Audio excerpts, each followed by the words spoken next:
Mina ngathi ngiyamthanda ayo man.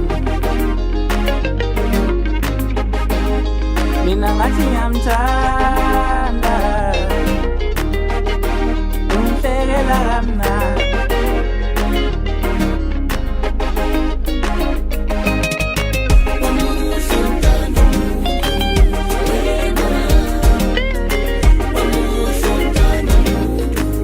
Sesifikile esigcawini, sesifikile emphumulo la khona uMakhuzwayo ezawusina khona akhombisa ukuthi uyangena kwamadala ngokosini.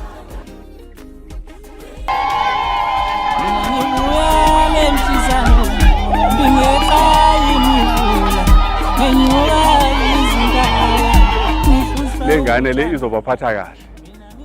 Angicabanga ukuthi ingakwazi ukufika izoxova umndeni wamadlala, izophatha kahle umndeni wamadlala ngoba isiphethe kahle ekhaya.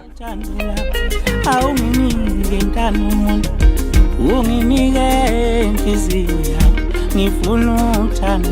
Ngizizwa ngijabule kakhulu ngosuku namhlanje ngoba namhlanje siyakuphelelisa konke ngoba umshado omhlophe sasesiwenzile.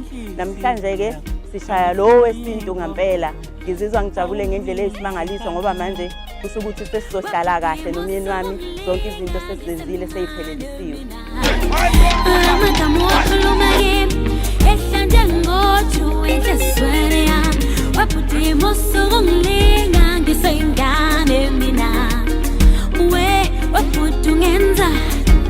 Mina ngathi ngiyamthanda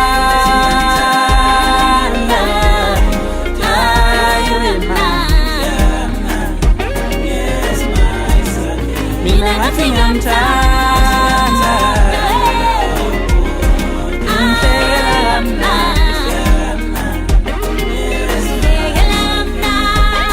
umhlekela kamnandi.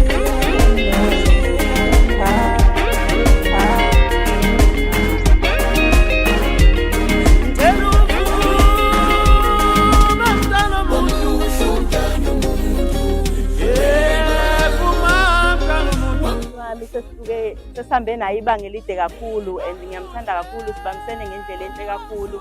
Ngiyathemba ukuthi sizoqhubeka sibambisane kahle nje nakule minyaka eminye ezayo. Ngiyabonga. Injabulo igcwele phezulu. Kumnandi uyabona nje nawe kusindwe ngoba ethole inyama ukubo kwayo, utshwala ukubo kwawo, abantu bahambe bephuza ngezisu. Kumnandi la sikhona.